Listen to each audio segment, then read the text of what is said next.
a storming blanket! What's going on, everyone? So welcome to my latest video. This is my review for Andor Season 1, which came out in 2022, 12 episodes long, and is on Disney+. This is a show that's a prequel series to Star Wars Rogue One, and it follows Cassian as he embarks on a path that will lead him down to becoming a rebel hero in Rogue One. This is a series that, I'm not going to lie, I wasn't really looking forward to. Just simply because I'm not the biggest Star Wars fan. I keep along with, all the Star Wars movies.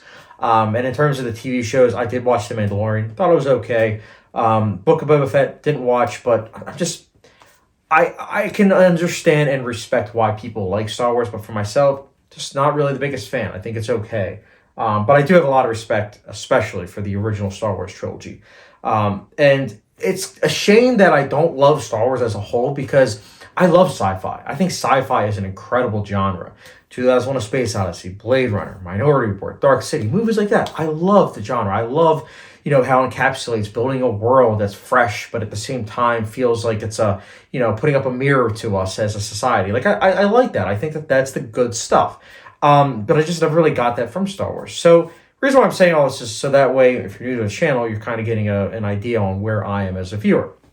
Now, that being said, I do surround myself with people that are big Star Wars fans, and I do have a handful of friends that are really into Star Wars. And they were watching Andor week to week, and they would let me know, like, hey, you should check out Andor. Each week I would hear this. Well, check out Andor. And finally, I think it was like week 9. So it was episode 9. I said to myself, screw it, I'll start watching it. And I have to say, all my issues with Star Wars, I kind of found to be dissipating as I was watching the first 10 minutes of the pilot episode of Andor. I forgot to mention my friend Ryan, shout out to you. He's one of my friends that recommended Andor. And one of the big things that he said is, a selling point as to why I would like the show is that it's not the usual Star Wars where it's nostalgia bait. It's a bunch of fan service. It's none of that. And he was right. This show Andor is very lively, and it is something that holds up on its own. You can show this to anyone. They don't have to have seen any other Star Wars. It holds up on its own, and it's got great world building. This is a good show, and easily one of the best things in the Star Wars franchise, probably since Empire Strikes Back. And I know you hear that all the time, but again, I'm a big critic of Star Wars, so take that for what you will.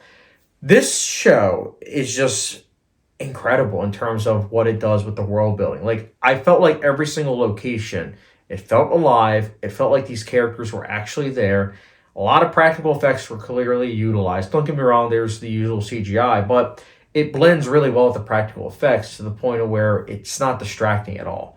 It's also got a great score. Nicholas Brittle did the score. He's the same individual that did Moonlight, The Big Short, and the TV show Succession. I'm a huge fan of his personally. So when I heard that he was doing this, I was like, okay, this is going to be good stuff. And sure enough, it was. I feel like a lot of times composers will try to emulate, themes from other movies of the franchise. But here, Nicholas Brittle, he creates his own themes from scratch for these characters. Each character pretty much has a theme, each location, and it feels very much so majestic. Like, I can listen to these scores on its own, each episode. And I have, Apple Music has them, and it's great stuff. Listen to the scores by Nicholas Brittle for this show.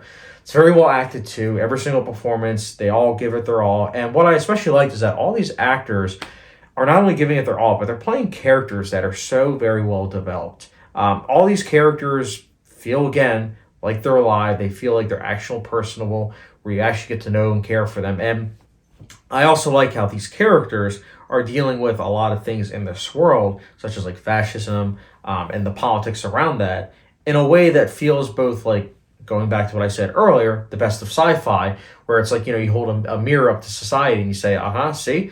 Like, these topics that are focused on Andor are something that you can look at, especially as 1940s Germany, stuff like that is focused here. And I think that it is really, really good. And it pays off very well too by the end of this first season. The other thing I wanted to mention is that I know some people that I've heard online weren't a big fan of the pacing of the show. And I will say that I heard that for the first couple episodes. I kind of feel the opposite. Like, for me, it goes like this. The first couple episodes, I loved the slow burn pacing. I thought it was great, taking in, soaking in everything. But there was, like, in the last couple episodes after a certain heist, I felt like it kind of dipped a little bit in terms of the pacing. But that being said, it did pick up by the finale, and by the finale, I was sold with, hey, yeah, I'm excited for season 2. Let's go. But I wasn't really taking issue with the pacing the way some people might. I liked the slow burn pacing early on. In fact, the first couple episodes I thought were really, really good. I think it was episode 9 might be my favorite though. That was really good. But yeah, I just wanted to get my thoughts out there because I think that this is a show that if you're sleeping on it, which apparently a lot of Star Wars fans are, I would definitely recommend you check it out. Anyone, pretty much. This is a show that caters to all audiences. Sure, it's more serious than other Star Wars stuff, which I personally like because I like my sci-fi very serious. So I like that. I don't know if you as viewers also would like that, but for me, I would still nonetheless recommend this. And although it's not the best show of 2022, it is still a good show. And I would definitely say Andor Season 1 comes recommended. And I personally will be giving it a...